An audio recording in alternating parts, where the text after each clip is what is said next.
Hello and a beautiful welcome to our YouTube channel. It's my pleasure to be here with you today.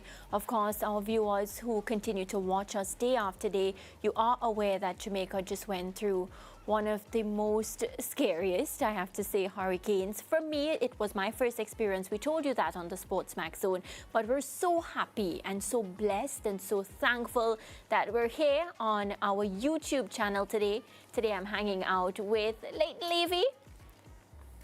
And of course, Lance Whitaker. Lance, I put you last for a reason because Leighton is a guest today on our YouTube channel.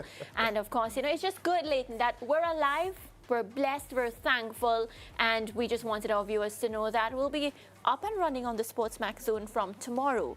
But that aside, we're going to start by talking some cricket, and you do know that the three-day warm-up match is taking place right now. We had centuries, half centuries, and that's been going really, really good. It's just a sneak peek into what's coming up for the test match against England. Leighton, your thoughts? Yeah, I thought the first day the West Indies did fairly well. I'm a little disappointed given the fact that the track seems to be a relatively good batting track, and only Callum Hodge was able to score a century. We got starts from Kirk McKenzie, 73, and we got a 74 from Athanaze. Yeah. But I thought, given the nature of what the pitch turned out to be, that they probably should have carried on and made bigger scores as well as you prepare for what will be an intense test match, because remember, James Anderson is trying to bowl it in style here, and he's going to come at our relatively inexperienced batsmen hard.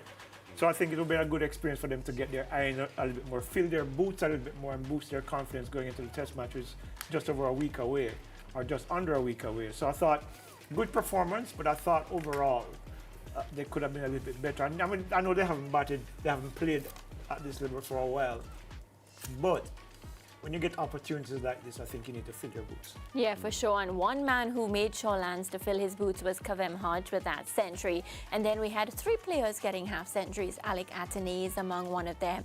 Mikaal Louis was another one of the players. And the third one, Kirk McKenzie. Yeah. So really, I feel we've gotten a good showing with the bat. Yeah, and you know what? It's after the steady diet of white ball cricket that we've been having in recent months. Good to see the red ball guys getting some action here. And up to recently, the Test team had been the highest ranked West Indies team in world cricket. They had risen to 6th in the world standings, and until the surge by the T20 team moving from 7th to 3rd, the Test team had been the highest ranked West Indies team in world cricket, certainly higher than the T20s and the ODIs. So they have a sort of growth to protect. Having said that, Sri Lanka recently passed them and they've now slipped to 8th, but it's pretty close between 6 and 8. Yeah. So good that they have made this kind of start, because the batsmen we have spoken of are batsmen that have already shown a lot of talent. Kavem Hodge, to me, is a player that is showing a lot of maturity.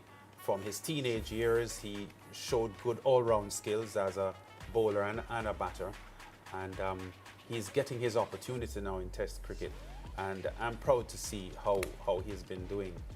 Athanaze and Kirk McKenzie, we've seen them debut in Test cricket and showing some good form. Mikaal Louis with his half century after a tremendously good first-class season out of St. Kitts. We had him on the SportsMax zone a couple of months ago. Was so good. And it was fun. it was a fun interview, because he had said that from he was a child watching the SportsMax zone, he set himself a target that he wanted to be interviewed on the SportsMax zone. Did it. So it's good to see the Kittishan coming into the team and getting a half century immediately, because batting in English conditions isn't always easy, especially for players who hadn't played there before.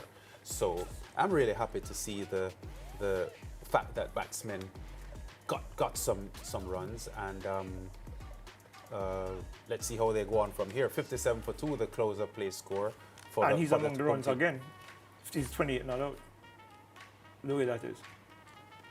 Yeah, well, it's the English team that's batting. No, the English team have declared. West Indies are 57 for 2. Indies In their second. Yeah, okay, and so Louis is on 28 not out, and following up on that 50, just to your point, the fact that he seemed to be blossoming. Remember, earlier in this season, in the first class season, 3 centuries and I think 4 half centuries for his team, and the reality is that I think he's beginning to mature now to the level where he's beginning to manifest in a serious way. Because even though the FCC 11 is a relatively inexperienced team as well, it's pretty young players in that squad.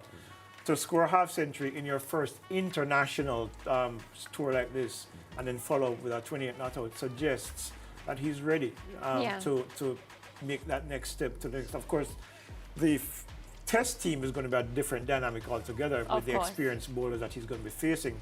But this is a good start for him. Would have given him good confidence going in to, I'm hoping, a selection to the test team once the test series. We're wondering if he's going to play in this first test. I'm thinking that he can. If he continues on the trajectory that he's on, because Lance, one of the things we've always spoken about is players, of course, getting the opportunity, coming out, getting a big score, but not consistently putting up those performances. So I think if he's able to do that, then he will force the selectors to look in his direction. Yeah, but I think he's knocking at the door. I mean, McCaskey hasn't had a good two innings so far. I think he's scored, 2 in the first inning or 4, and then I think it's 2 again in the second innings. So if there's any one of the relatively inexperienced players who are really knocking at the door, it would be Louis. And I think he would be. I wouldn't have a problem seeing him in the starting 11 actually. Yeah, and talking about that, we have to just update our viewers that Shamar Joseph and Gurikesh Moti, they were not able to join the team at the start of the warm-up match. Of course, because of Hurricane Beryl, that has caused so much problems for all of us around the Caribbean. So they will be there in time, though, for the test match. Right, in time for the test match. So where that is concerned, and the thing is, Shamar Joseph is somebody that a lot of us will be glued towards. He gave us a taste of what he can do against Australia. And Leighton, a lot of people felt as if, we want to see him do that again. The same word, consistency, when I spoke about Mikaal Louis and the batting, they want Shamar to consistently put up those performances and prove that, of course, he belongs here. Don't just give us it one time and then take it away from us. That would be a test for him, I believe, given the conditions in England are going to be a little bit different from what they were in Australia, where he bowled really, really well. Maybe the lengths, depending on the pitches that they're playing on, the lengths might be a little bit different, because what we saw in Australia, that full length really worked for him really well. And because he has good pace, he was able to beat a lot of the batsmen with pace. In England, the ball might be swinging a little, depending on the pitches and depending on the environmental conditions. The ball might be swinging a little bit more, so maybe you might need to make some adjustments. I think putting him into the T20 team was not necessarily the best idea, because especially since they didn't play him. It wasn't a situation where they needed to have him in the T20 squad.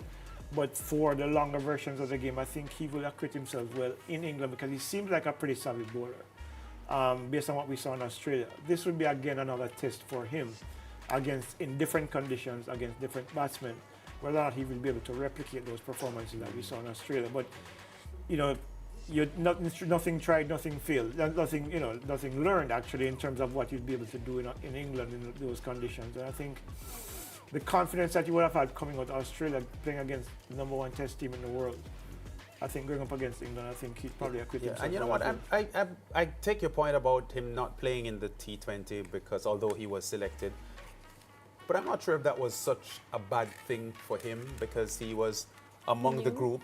He was in an atmosphere of intense competition, huge crowds, a lot of pressure on the team, and just being around the atmosphere, I think would be beneficial for him, for someone who is inexperienced. Here was the concern that I had, though. Yes, remember, he went to the IPL and he bowled a couple of overs and got murdered.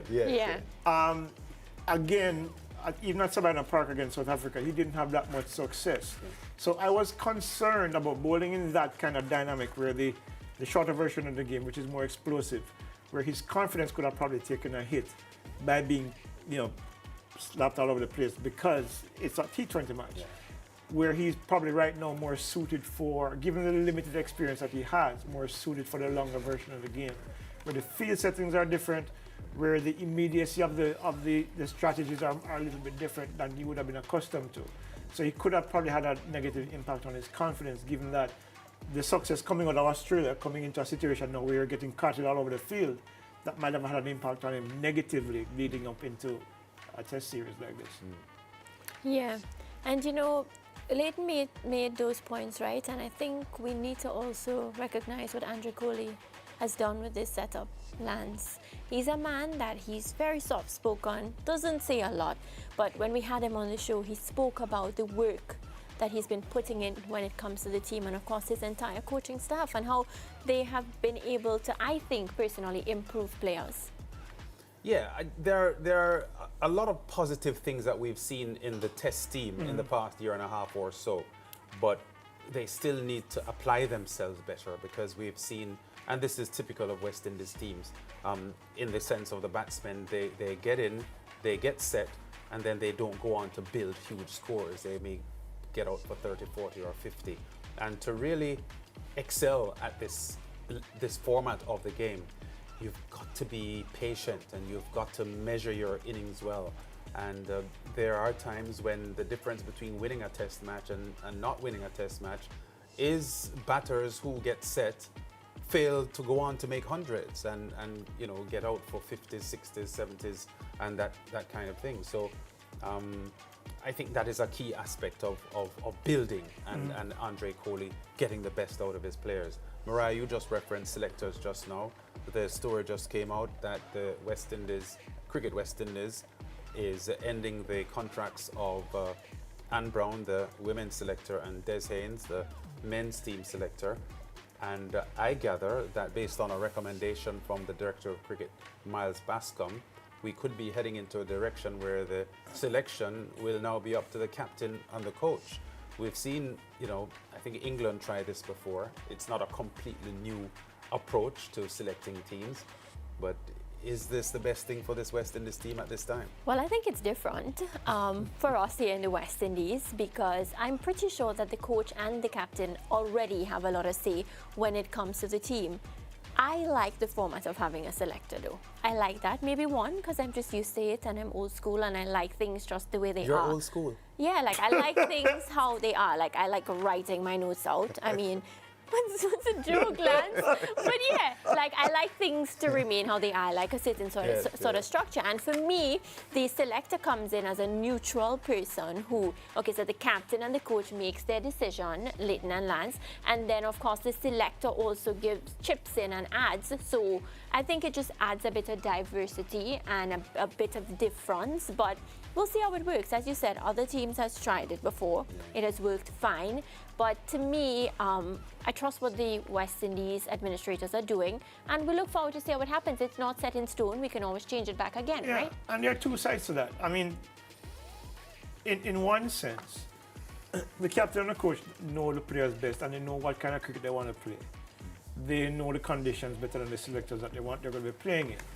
So the opportunity for them to select the team the way they think it should be set up is one thing. However, then eventually, invariably, there's going to come certain levels of bias that come into play, where players might not be selected for whatever reason, that a selector might be able to look at and say, okay, fine.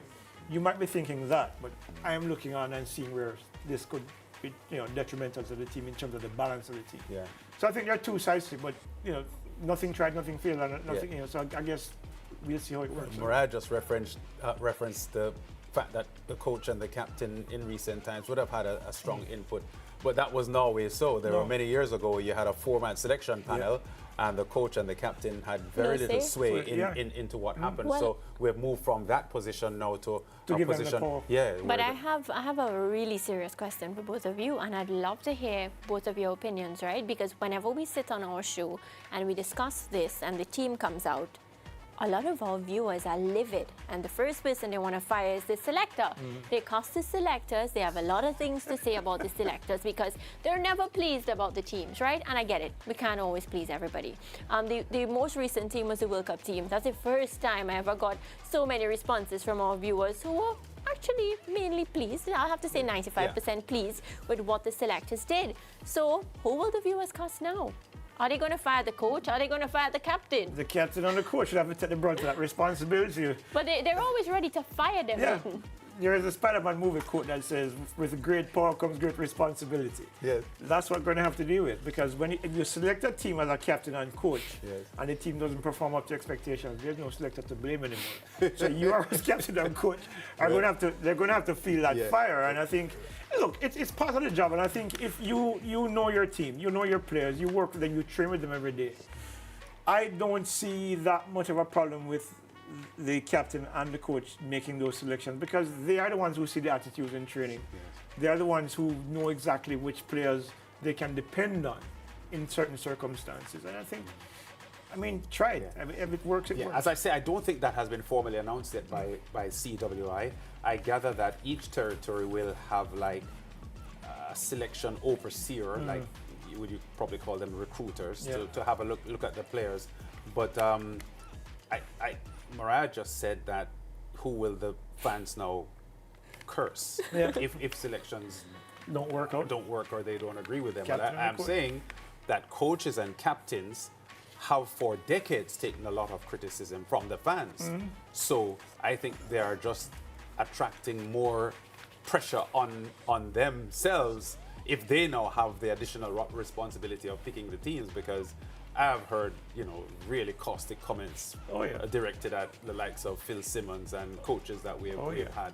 And the captains have been abused by the fans when things don't go their way. So it's a tough period now for the captain and the coach, if it is that there are going to be selectors as well. Yeah, listen, the fans, especially in these days of social media where there are a lot of brave people behind keyboards, you're not going to get away from that. It is what it is. You just have to live with that. I mean, it's one of those things that is par for the course these days. So I guess the captain and the coach, if what you're saying is true, you're going to have to be able to live with that. Yeah, well, I want to hear from the viewers. You have the opportunity to comment below and let us know who's going to get the blame now, and will you be satisfied with that if, of course, everything is left up to the captain and the coach when it comes to team selection. So let us know in the comments below. We're going to switch topics a bit now, because once Leighton is on set, why not maximize on his knowledge and talk some track and field? So Leighton, you're here.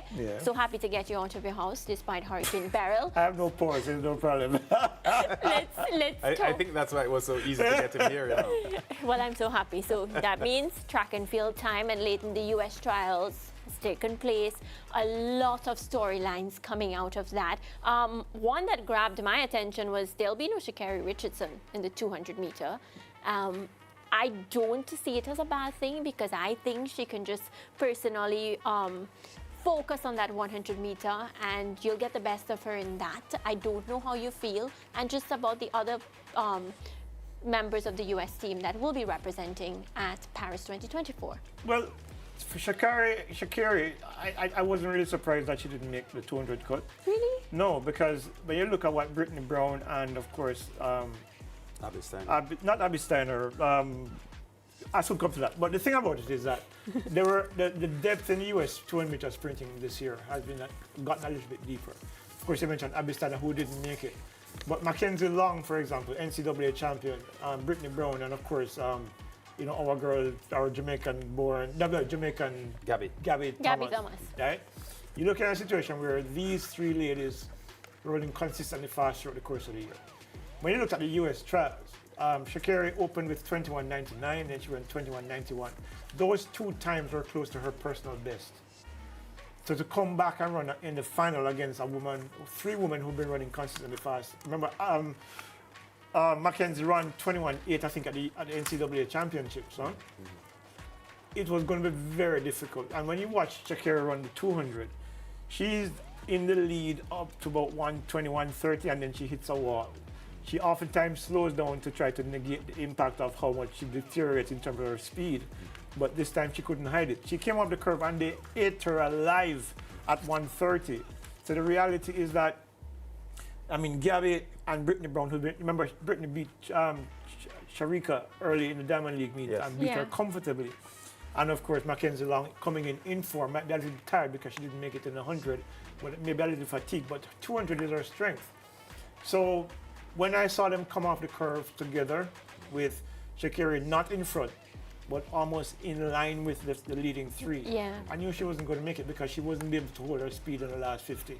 to get to the line first. And so said she done 22-16 is just about where she would be in a final, given the circumstances and given who she was up against. Okay.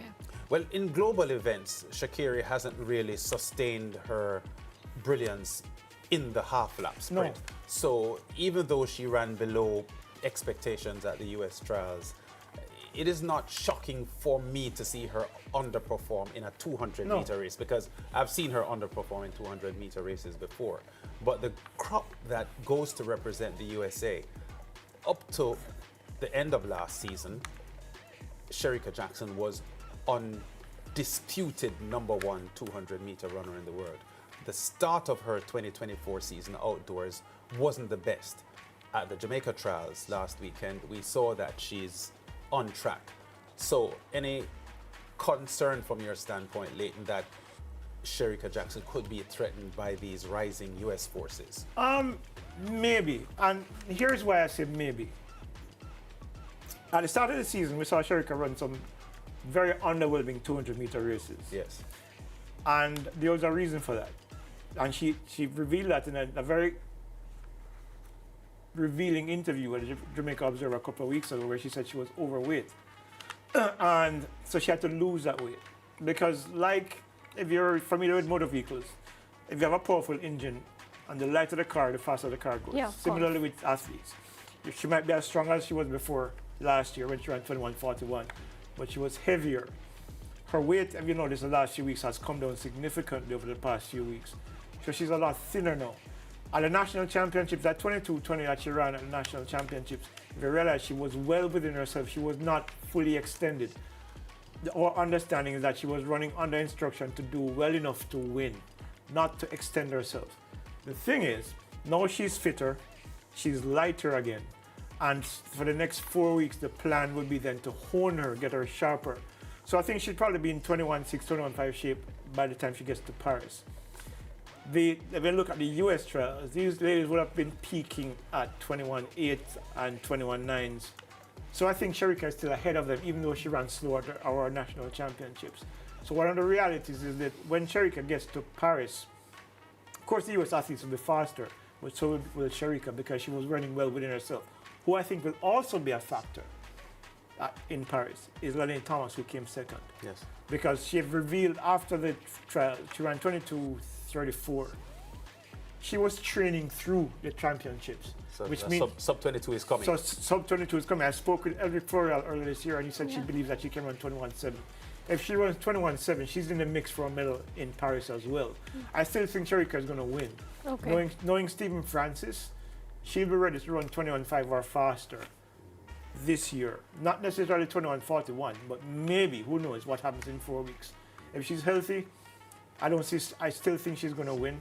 I think there'll be a US sprinter on the podium, but I Yes. do believe that Lanae Thomas could be on the podium as well. Yeah. I realized that Abby Steiner didn't make it as well, but she has good reason to. Yeah, and speaking about Abby Steiner not making it, another athlete that everybody was looking forward to, Kenny Harrison, not making it, placing sixth. Were you surprised? That was just, that was kind of a bit of a surprise, but when you look at the depth, the sprint hurdles, women's sprint hurdles is probably the most exciting event in the world right now. When you look at what's coming out of Jamaica, when you look at coming out of the US, 6 women were under 12.4 the US trials in the final. Well, 6. Kenny Harrison ran 12:39 and didn't make it. Yep. Yeah. Right, Nia Long. She ran 21:37, no, 12:37, yeah. and finished 4th, I think, or something like that. Yeah. So, in fact, 12:31 was 3rd. That would have been 2nd at our championship. Their winning time, Akira Newton, who won our championships, a new national record, would have been 2nd because Alia Armstrong won in 12:25. So that's going to be an intriguing matchup in Paris if all goes well. The key thing, though, is that I think knowing how Akira is and how Akira beat her in the NCAAs last year, I think Akira has that mental edge on her. And I think that is likely to play out similarly in Paris. Let me just give you a quick explanation, because those might be wondering why Abby Steiner didn't make it. Yeah. Abby Steiner has a condition called, the surgery, she did 2 surgeries called Haglund surgery. It's a condition where at the heel, there's a bony growth at the back of her heels, both legs. And it's difficult to wear like spikes, so it's very uncomfortable, it's very painful. It's like a spur? Yes, like a bone spur, but it grows out, so it grows out of the heel and it literally pushes out through the skin. Okay. It doesn't break the skin, but it pushes out. And if you're wearing like high heels or you're wearing spikes, it's very uncomfortable. So she did one surgery in August, I think, and the second one in September. And so her training would have probably started late because the period of recovery, because they had to go in and shave the bone down. And of course, you can imagine, it must be difficult. It's difficult. She had her foot in a boot for several weeks. So she wasn't at her best at the US trials. I think going forward, however, I think you'll see her get back to her best. So that's why she didn't perform up to expectations at the US trials and make the 200-meter cut. So that's why she didn't make it. So I think next year going to Tokyo, I think she'll be a lot better, and I think she's going to be a lot faster because she would have been further along in her development as opposed to what happened for this year, because she did those surgeries in August 2023 and September 2023, which means that she would have had to delay her preparation because, as you know, most athletes start September, October preparing for the following season. So that's why she probably was not her best at the US trials. Yeah, I want another comment though about the intensity of the 100-meter hurdles, not only from the US standpoint, but from the Jamaica standpoint as well, and the disappointment of Kenny Harrison, because she, up to a few years ago, was the fastest in the world. She was a work at holder. Yeah, at the distance. Part of the reason why I've liked her is because I share a birthday with her, the 18th of September, so I've said, well, this is a good girl. But she has always had this issue of falling short at crunch time, at global events, and when the pressure is on and the expectation is on, she has the tendency to not deliver her best. I want to say that's partially probably what happened to her at the US trials, but again, I don't want to say that because she ran 12:39, which is a fast time. Yeah. I know it's competitive, and in the scheme of things now, 12:39 may not get you where you want to go, but 12:39 is still a good time. Yeah, and look, to be fair to her, I think prior to her breaking the world record, that was a legitimate argument. But subsequent to that, she's gone on and won medals at global championships. What I think hit her this year is medals, but not gold. Yeah, but it is what it is. I mean, if you run your best and you're beaten by somebody else, it's not necessarily you underperforming. That's just that there are people better than you are.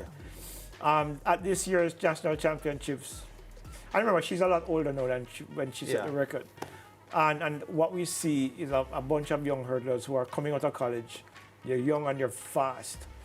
And what we're seeing is that the depth in the US, just like there it's in Jamaica, you could see where she went in 12:39 and they ended up sixth in a national championship. I want to ask you very quickly from a technical standpoint, because I know you're technically and analytically sound with this. Athletes like Kenny Harrison and Megan Tapper, the Jamaican, very small athletes, short athletes. I know it's a technical event and it's really your technique that counts.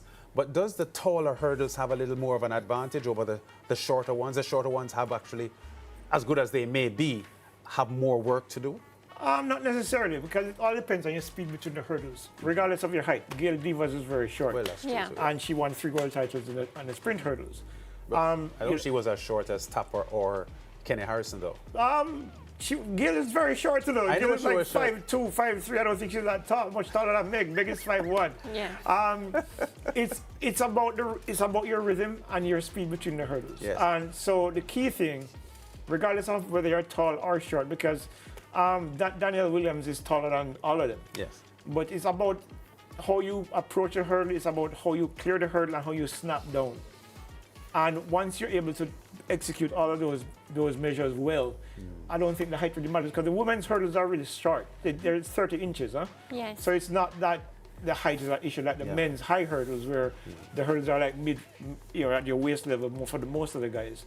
For the women, it's really short. So I don't think the height makes that much of a difference. And I think it's more how you manage your speed between the hurdles and your execution, how quickly you snap down.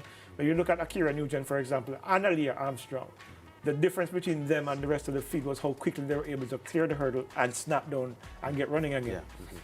And I think that's why you've seen over the past few years so many female hurdlers are running faster than ever before, because the technique has gotten a lot better. They're executing a lot cleaner, And I think what we're seeing now is a situation where their rhythm is a lot better. So the times are coming down gradually.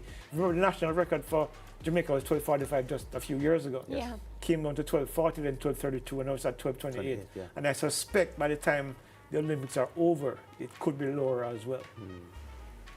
Yeah, and well, of course, a couple other athletes missing out, but like Kristen Coleman, Abby Steiner. Coleman just does up in speed endurance. Yeah. His problem is that his first 60 is really fast. He can't hold his speed. Alongside, you probably remember Houston McTeer. Yeah, Really fast over the first 60. that's it. Last 40. From the 70s, 1970s, yeah. Yeah, it's similar thing with Christian Coleman. He's really quick. Yeah. But in an era where 9.8s will probably get you onto the podium, but they'll get you off the podium as well. There are too many people right now running similar times Yes. who have better speed endurance. You look at Bednarik. Noah Lyles, Kenny Bednarik, Fred Curley, all 1, 2, 4 guys. Yes. Coleman is a 150 guy. Right. And 60 meter indoors. Yeah, and indoors. So Yeah. his speed endurance is not where it needs to be. Actually, Yeah. spoke with him when he came to Jamaica about it. And Okay. he's concerned, which is why he wanted to run more 200, but just hasn't worked out in that year when the depth again is killing him. Yeah. Yeah, well, gentlemen, this was fun. Of course, we want to also thank our YouTube audience for tuning in. And Lance, are we going to be back on tomorrow? They'll want to know.